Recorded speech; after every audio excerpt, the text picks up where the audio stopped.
बिस्मिल्लाहिर्रहमानिर्रहीम, अस्सलाम वालेकुम guys, welcome back to my channel. आप देखें मेरा यूट्यूब चैनल, मेरा नाम ज़हीरुद्दीन बाबर। आप सबको अपने चैनल में खुश आमदीद करता हूँ। तो जिन दोस्तों ने अभी तक मेरा चैनल सब्सक्राइब नहीं किया तो प्लीज़ मेरे चैनल को लाइक और सब्सक्राइब जरूर कर दिया और साथ घंटी के बटन को जरूर प्रेस कर दें ताकि मलेशिया की बहुत सारी वीडियो की नोटिफिकेशन आपको बर वक्त मिलती रहे।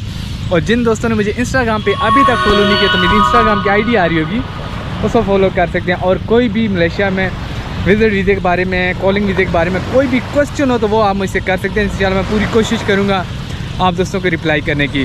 तो थोड़ा सा पीछे आवाज़ आ रहा होगा, मैं जैसे कि आपको दिखा सकता हूँ, ये समुंदर का किनारा है, ठीक है ना। तो ये समुंदर के किनारे पे मैं आके खड़ा हूँ इधर, सही है ना।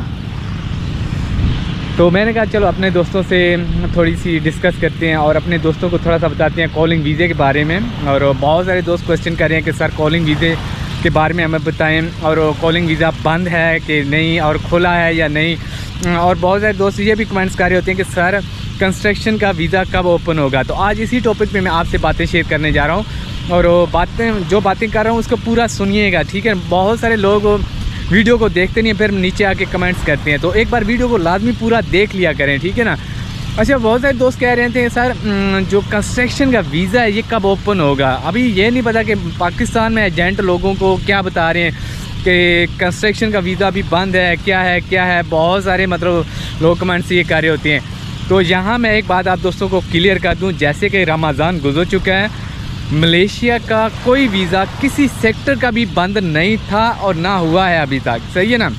हाँ, रहा सवाल जो रमज़ान गुजरा था उसमें प्रोसेस लेट हुआ था लेकिन बंद नहीं हुआ था, ठीक है।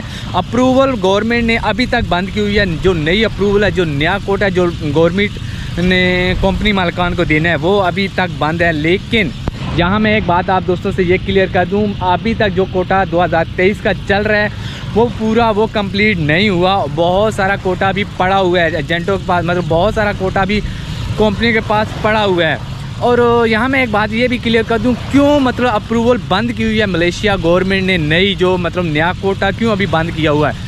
गवर्नमेंट मलेशिया ये कह रही है कि जो हमने पुराना कोटा दिया हुआ है उस पर लोग अभी तक पूरे हुए ही नहीं हैं, उस पर अभी तक लोग आए ही नहीं हैं, ठीक है ना। क्यों? क्योंकि बहुत सारे लोग विज़िट वीज़े पर आ रहे हैं तो कॉलिंग वीज़े पे बहुत कम। इसका एक और भी रीज़न है, ठीक है ना। इसका एक और भी है कि बहुत जो कंपनी मालिकान है, जैसे वो कोटा ले लेते हैं 500,000 का, तो वो फिर 500 पहले बुला लेते हैं या 200, तो वो जो बाकी जो उनका कोटा होता है, बाकी जो लोग होते हैं उनको नहीं बुलाते जब तक बाकी आदमी कंपनी से चले नहीं जाते, ठीक है। तो उनको ज़रूरत अगर 100 की होती है तो वो 600, 700, 1000 का वो मतलब कोटा अप्लाई करते हैं कंपनी मालिकान। और जिसकी वजह से फिर उनको जब कोटा मिल जाता है, वो जो ज़रूरत होती है लोगों की कंपनी में इतने बॉस लोग बुलाते हैं, ठीक है। फिर उनके पास 1 साल का टारगेट होता है, 1 साल का उनके पास मतलब होता है वो अप्रूवल जो पड़ा रहता है, ठीक है ना। वो किसी टाइम भी उनको ज़रूरत होगी वर्कर की तो वो बुला लेते हैं, ठीक है ना। तो वो गवर्नमेंट एक्शन ले रही है कि जो आपने अप्रूवल ली हुई हैं, जो आपने कोटा ख़रीदा हुआ है गवर्नमेंट से, तो कोशिश करें उन पे लोग बुलाएं।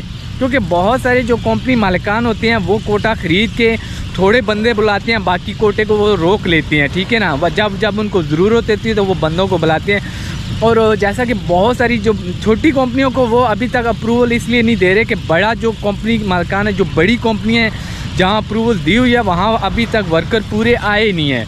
इस वजह से उन्होंने नई अप्रूवल रुकी हुई है। बाकी कॉलिंग वीज़ा, सर्विस सेक्टर का, चाहे जितने भी कैटेगरी के वीज़े हैं, ठीक है, जो भी सेक्टर का वीज़ा है तमाम वीज़े ओपन है, ठीक है, कोई सेक्टर का वीज़ा बंद नहीं है। अच्छा, जो दोस्त बोल रहे होते हैं कि सर हमने अपना कॉलिंग वीज़ा मतलब वो डॉक्टरी करवा दिया, मेडिकल हो गया है, अभी तक हमारा मतलब कॉलिंग वीज़ा नहीं आया, क्या वजह है। एजेंट लोग हमें बोल रहे हैं कि अप्रूवल बंद है अभी तक, मतलब रमज़ान, बहुत सारे दोस्त बोलते हैं कि रमज़ान की वजह से एजेंट बोल रहा है कि अप्रूवल बंद थी, अभी अप्रूवल शुरू होगी। यार ऐसा कोई सीन नहीं है, एजेंट वैसे फिल्में डाल रहे हैं। यहाँ मलेशिया में कोई कॉलिंग बंद नहीं हुई थी। बहुत सारे अभी मैं आपको दिखा रहा हूँ, ये लोग आपको बता रहा हूँ, ये लोग अभी आ चुके हैं मलेशिया में। और बहुत सारे लोग जो मलेशिया में आ रहे हैं, कुछ लोग जो मलेशिया में पहुँच गए हैं और कुछ लोग आ रहे हैं, ठीक है। कोई कॉलिंग बंद नहीं हुई थी मलेशिया की। अच्छा, बहुत दोस्त बोलेंगे कि हमने मेडिकल कराया हुआ है, अभी तक हमारा कॉलिंग वीज़ा अभी तक अप्रूवल नहीं हुआ। दोस्तों मैं आपको क्लियर कर दूं, अगर आपका कोई रिश्तेदार, दोस्त या कोई रहता है मलेशिया में, कोशिश करें कि उससे वीज़े की बात करें, वो जिस कंपनी में काम कर रहा है तो उससे बात करें कि हमें कंपनी में अपनी कंपनी में वीज़ा निकलवा के दो। वो कंपनी से जो वीज़ा निकलेगा वो जल्दी आएगा। यहाँ मैं आप दोस्तों को बात क्लियर कर दूँ, जो लोग एजेंट के थ्रू आ रहे होते हैं और जो लोग अपने रिश्तेदार या भाई के थ्रू आ रहे होते हैं मलेशिया में, जिनके मतलब वीज़ा अप्लाई किया होता है, तो एक बात क्लियर कर दूँ, जिनके दोस्त रिश्तेदार या भाई मलेशिया में होते हैं, जिनको कॉलिंग वीज़ा जल्दी मिल जाता है, वो प्रोसेस ये होता है कि यहाँ जब उनकी अप्रूवल मतलब यहाँ उनका जब वीज़ा सबमिट करवाया जाता है, वहाँ से मेडिकल होने के बाद यहाँ 10 से 15 दिन में उनका अप्रूवल निकल आता है। 10 से 15 दिन बाद उनका मेडिकल होने के बाद, वीज़ा निकलने के बाद यहाँ से जब अप्रूवल मिलते हैं तो उनका जो पेपर होते हैं वो मलेशिया से पाकिस्तान भेज दिए जाते हैं। तकरीबन ये सारा टाइम जो लग जाता है वो 1 महीने का लग जाता है, ठीक है ना। 1 महीने के बाद जब आपका वहाँ पाकिस्तान एम्बेसी में, जब आपका पाकिस्तान एम्बेसी में वीज़ा जमा होता है तो वहाँ से 1 हफ़्ते में, मैक्सिमम 1 हफ़्ते में आपका वीज़ा टेस्ट होके बाहर आ जाता है। वहाँ से आपने सिर्फ प्रोटेक्टर करवाना है, टिकट करवाना है और आपने मलेशिया आ जाना है। वो तकरीबन जो टाइम होता है वो तकरीबन 30 से 40 या 35 या 40 दिन का होता है। जहाँ मैं बात करता हूँ जो लोग एजेंसी या एजेंट के थ्रू आ रहे होते हैं वो क्यों लेट हो रहे होते हैं, वो 3 महीने तक लेट हो जाते हैं। बड़ी वजह मैं आप दोस्तों को बताने जा रहा हूँ वो क्यों लेट होते हैं। जब वो किसी एजेंसी के थ्रू वीज़ा अप्लाई कर रहे होते हैं तो वो एक आदमी नहीं होता, दूसरी और जगह से भी उसी कंपनी के वीज़ा मतलब उसी एजेंट के थ्रू वो वीज़े अप्लाई कर रहे होते हैं। आप एक बंदे नहीं होते। जिस एजेंसी में आप अप्लाई कर रहे होते हैं वो वहाँ अगर 50 बंदों का कोटा है, 50 बंदों की अप्रूवल है या 100 बंदों की, वो एक ग्रुप बन जाता है। फिर यहाँ मैं आपको बता दूँ, आपने उस ग्रुप में मलेशिया आना है। वो कैसे? जब आप 50 बंदों का वो एजेंट जब आपका केस जमा मलेशिया करवाता है, अगर उसमें से हफ्ते 2 हफ्ते में आपकी कॉलिंग निकल आती है, 100% निकल आती है, ठीक है ना। फिर ऐसा होता है जिन बंदों की कॉलिंग निकल आई है उनमें से कुछ ऐसे होते हैं जिनका बन जाती हैं, मेडिकल में बन जाती हैं, कुछ पेपर सबमिट करवाने में एजेंट से गलतियां हो जाती हैं, फिर वो दोबारा उनके केस सबमिट करवाती हैं तो उसमें वो गलतियां होती हैं, वो जो मतलब लेट हो जाता है काम। जिन लोगों की कॉलिंग निकल आई है, एजेंट उनकी कॉलिंग को अपने पास रख लेते हैं और बताते नहीं हैं लोगों को जिनके वीज़े निकल आते हैं। क्यों? अगर वो एजेंट बता देंगे आपका वीज़ा निकल आया तो फिर वो लोग बोलेंगे हाँ जल्दी करो, ये भी करवाओ, ये भी जल्दी करवाओ। तो क्योंकि जिन लोगों के वीज़े अभी जिस एजेंट ने जमा करवाए हैं, जिन लोगों के वीज़े रुक गए, अगर एक ग्रुप में 50 आदमी हैं तो 50 में से 25 के वीज़े निकल आए हैं, 10, 15, 20 के अगर किसी वजह से रुके हुए हैं, उनका दोबारा वो एजेंट अप्लाई करता है, कुछ पेपरों में मिस्टेक हो जाती है। जब उनकी अप्रूवल निकल आती है, दोबारा सबकी अप्रूवल निकलने के बाद फिर वो बताता है एजेंट सबको कि सबके वीज़े निकल आते हैं। लेट इसलिए हो जाते हैं, कुछ लोगों के अप्रूवल जल्दी निकल आते हैं, कुछ लोगों की मिस्टेक की वजह से लेट निकलते हैं, एजेंट लोग बताते नहीं हैं। टोटल जब ये टाइम जो लगता है 1 महीने से 2 महीने एजेंट लगा देती हैं, ठीक है। क्योंकि वीज़ा जब अप्रूवल होता है उसकी लिमिट 3 महीने तक होती है, तो एजेंट लोग आप लोगों को नहीं बताते। दूसरे पूरे ग्रुप का जब वीज़े कंप्लीट हो जाते हैं, वहाँ से फिर वो पाकिस्तान आते हैं, तब वो एजेंट लोग आप लोगों को बताते हैं हाँ सबके वीज़े आ गए हैं। अगर एक बंदे का भी वीज़ा ग्रुप में से रुका होगा तो वो सबको नहीं बताएंगे, वो उनको पता है कि लोग शोर करेंगे। इस वजह से फिर एजेंट एक वीज़ा जो रुका होता है बंदे का, वो भी कंप्लीट करवाते हैं, कोशिश करते हैं उसका कंप्लीट करवा के जब 50 बंदों का वीज़ा रेडी हो जाता है, पाकिस्तान पहुंचता है, तो फिर वो बताते हैं कि हाँ सबके वीज़े आ गए हैं, ठीक है। लेकिन कुछ लोगों के पहले ही आ चुके होते हैं, एजेंट नहीं बताते क्योंकि उनको पता होता है लोग शोर करेंगे। फिर उनका वीज़ा जब एम्बेसी में जमा होता है, पाकिस्तान एम्बेसी में, तो वहाँ ही ऐसा सीन होता है, कुछ लोगों के कुछ मसले बन जाते हैं पेपर में, जिस वजह से वो डिले करते हैं। फिर लोगों को वो बोलते हैं आजकल आपने देखा होगा एजेंट लोग इतना लंबा लेके जाते हैं वीज़े को, 3 महीने तक लेके जाते हैं, ठीक है। बहुत सारे लोगों की जो मतलब बोलते हैं हमारा मेडिकल मतलब एक्सपायर होने वाला है, उसमें से मैं आपको बता दूं बहुत सारे लोगों के वीज़े निकल आते हैं, लेकिन दूसरे लोगों की वीज़े प्रॉब्लम की वजह से आपका भी रोक देते हैं, क्योंकि आप एक ग्रुप में होते हैं, क्योंकि उस एजेंट ने पूरा ग्रुप मलेशिया भेजना होता है। एक बंदा भी रुकेगा तो उसके लिए मसला होगा। तो ये मैं आपको बता दूं, एक बंदे की वजह से आप लोगों का काम रुका होता है, ये नहीं है। अच्छा, इसमें ये भी बता दूं, बहुत सारे जो एजेंट होते हैं वो उसमें फ्रॉडिये भी होते हैं। ऐसा नहीं है कि अच्छे एजेंट हैं तो बुरे नहीं हैं, बुरे एजेंट भी होते हैं। अच्छा, यहाँ पर 3 महीने एजेंट के थ्रू आ रहे हैं। अगर आपका दोस्त रिश्तेदार मलेशिया में रहता है तो वो आपका 1 महीने से 35 से 40 दिन लगते हैं, इससे ज़्यादा टाइम नहीं लगता, ठीक है ना। और प्रोटेक्टर जो होता है ना वो 1 से 2 दिन में होता है, 1 से 2 दिन में टिकट भी हो जाती है, ठीक है ना। जो पाकिस्तान में टाइम होता है ना, अगर एम्बेसी से अटैच होने के बाद वीज़ा तकरीबन 1 हफ़्ते का टाइम होता है, 1 हफ़्ते बाद आप मलेशिया पहुंच जाते हैं। अगर आपका दोस्त रिश्तेदार जो वीज़ा भेज रहा है उसका टाइम 30 से 35-40 दिन का होता है। अगर आप एजेंट के थ्रू आ रहे हैं जिसके पास अप्रूवल हैं ग्रुप में आ रहे हैं तो अपने माइंड में रखना कि ये 3 महीने मैंने मतलब कुछ लोगों को जल्दी भी एजेंट भेज देते हैं जिनका काम जल्दी हो जाता है, लेकिन 3 महीने वो लगा देते हैं, ठीक है। यहाँ स्कैम एक और भी हो रहा है मलेशिया में, ये भी मैं आप दोस्तों को बता दूँ। यहाँ स्कैम ये हो रहा है, लोग वहाँ से विजिट वीज़े पे मलेशिया आ रहे हैं, ठीक है। एहतियात करें क्योंकि बहुत सारे दोस्तों को पता नहीं है, ठीक है ना, ये लाजमी आप एहतियात करें। जो 2023 में आए थे मलेशिया, गवर्नमेंट ने अभी तक ऐलान नहीं किया, ठीक है ना, मतलब वीज़े लगने का उनका, ठीक है। ऐलान सुनने में आ रहा है 7वें महीने तक उनके चांसेस है वीज़ा लगने के। रजिस्ट्रेशन हो रही है 2023 के, वीज़ा अभी तक नहीं लग रहा किसी का, ठीक है ना।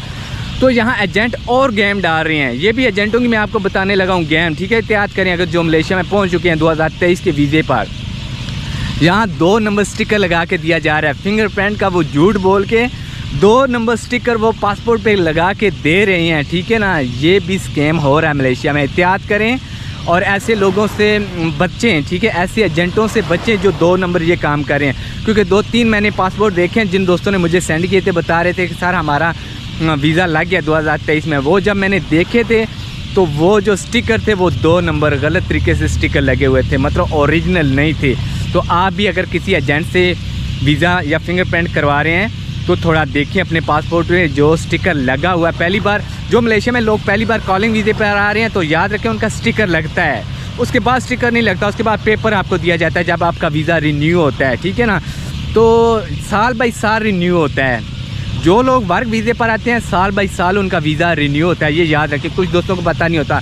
और कंपनी के एग्रीमेंट होते हैं, जो नए लोग आ रहते हैं उनका 3 साल का एग्रीमेंट होता है। 3 साल बाद आप घर छुट्टी जा सकते हैं, उसके बाद आप वापस आ सकते हैं कंपनी अगर आप काम करना चाहें, नहीं तो आप वापस जा सकते हैं 3 साल के बाद। आगाह करता रहता हूँ कि ऐसे लोगों से बचें, अपने आप को बचाएं। जो आप 5-6 हज़ार 7 हज़ार दे रहे हैं 2 नंबर स्टिकर के लिए, खुदारा ऐसे लोगों से बचें, अपना पैसा बचाएं। बड़ी मेहनत से लोग कमा के ये दे रहे हैं एजेंटों को। अच्छे एजेंट भी हैं, बुरे एजेंट भी हैं, सर्च कर लें। अगर आप मलेशिया में विजिट वीज़े पर आए हैं, वीज़ा लगवाना चाह रहे हैं फिंगरप्रिंट पर, तो जिस एजेंट को आप पैसे दे रहे हैं उसका बायोडेटा पहले अपने पास रखें, वो कहाँ रहता है, कहाँ का है। ऐसा ना हो कि आप पैसे दे दें फिंगरप्रिंट के लिए, बाद में ना पासपोर्ट मिले ना पैसे मिले, तो ऐसे स्कैम हो रहे हैं। तो जो लोग मलेशिया आ रहे हैं वर्क वीज़े के लिए टेंशन ना लें, एजेंट के थ्रू आ रहे हैं, जो आपका असल एजेंट है उसके बारे में थोड़ा सर्च करें कि ये वीज़े दे रहा है कि नहीं। वो टाइम अपने माइंड में रखें 3 महीने का। अगर आपके रिश्तेदार या दोस्त भाई कोई बुला रहा है मलेशिया से आपको अपनी कंपनी में, तो वो 30-40 दिन का टाइम है, इससे ज़्यादा टाइम नहीं लगता, ठीक है। वहाँ उस टाइम के अंदर आप प्रोटेक्टर करवा के आप मलेशिया पहुँच जाएंगे, ठीक है। तो यार मैं आप दोस्तों से बताता रहता हूँ जो मलेशिया में स्कैम हो रहे हैं, ठीक है ना। ऐसा नहीं है, यहाँ जॉब पर भी स्कैम हो रहे हैं, यहाँ फिंगरप्रिंट पर भी स्कैम हो रहे हैं, ठीक है ना। और जो लोग आ रहे होते हैं उनको पता नहीं होता यहाँ की हालात क्या है। लास्ट पे मैं आप दोस्तों को बताऊं यार, मैं अकेला आदमी बहुत सारे आदमियों को काम पे नहीं लगा सकता। बहुत सारे आदमियों को 1, 2, 4, 10 आदमियों को लगाऊंगा, लेकिन ज़्यादा आदमियों को मैं नहीं लगा सकता हूं, क्योंकि विजिट वीज़े पे अभी बहुत सख्ती हो रही है। और मलेशिया में जो वर्क वीज़े पर आ रहे हैं अच्छा पैसा कमा रहे हैं। मलेशिया वर्क वीज़े पे ठीक ठाक पैसा दे रहा है, ठीक है ना, लेकिन विजिट वीज़े पे ये लोग सख्ती कर रहे हैं। क्यों? लोग इकट्ठा हो गया, इतना ज़्यादा हो गया कि यहाँ की इमिग्रेशन अभी आने वाले टाइम में 1 या 2 महीने में यहाँ अभी अपरासी शुरू करने जा रही है। जो लोग यहाँ काम कर रहे हैं थोड़ा अपने आप को सेव करें, जो देख रहे हैं मेरी वीडियो को बाहर ज़्यादा मत जाएँ, ठीक है, क्योंकि अभी जो बहुत ज़्यादा मलेशिया में इनलीगल हो चुके हैं आदमी, तो यहाँ की गवर्नमेंट आने वाले टाइम में अभी एक्शन लेने जा रही है, सही है ना। तो मैं ये आप दोस्तों को पहले आगाह कर रहा हूँ, क्योंकि यहाँ जो विजिट वीज़े पे लोग आ रहे हैं उनका सारा रिकॉर्ड आ रहा है कि यहाँ लोग आए हैं वापस आउट नहीं हुए। तो अभी ये गवर्नमेंट एक्शन लेगी। जो वर्क वीज़े पर आ रहे हैं अल्हम्दुलिल्लाह यार वो दोस्त अच्छी तनख्वाह कमा रहे हैं, सेव हैं और अल्हम्दुलिल्लाह अच्छा पैसा वो घर भेज रहे हैं। आप दोस्तों से रिक्वेस्ट है, अगर आप आ रहे हैं तो वर्क वीज़े कोशिश करें वर्क वीज़ा आपको मिले, ठीक है। तो अंधेरा हो गया है यार, आपको मैं दिखा दूँ, ये देख सकते हैं आप, सूरज गुरूब हो रहा है, सनसेट हो रहा है, देख सकते हैं, ठीक है। इधर अंधेरा हो चुका है, ठीक है ना, और इधर लाइटें भी चल चुकी हैं, ये देख लें, ठीक है। तो दोस्तों ये छोटी सी वीडियो थी सिर्फ उन दोस्तों के लिए जो बोल रहे थे कि सर मलेशिया ने कॉलिंग वीज़े ओपन कर दिए कि नहीं, कॉलिंग वीज़े खुले हैं या नहीं, बंद हैं या नहीं। ये उन दोस्तों के लिए वीडियो थी, ठीक है।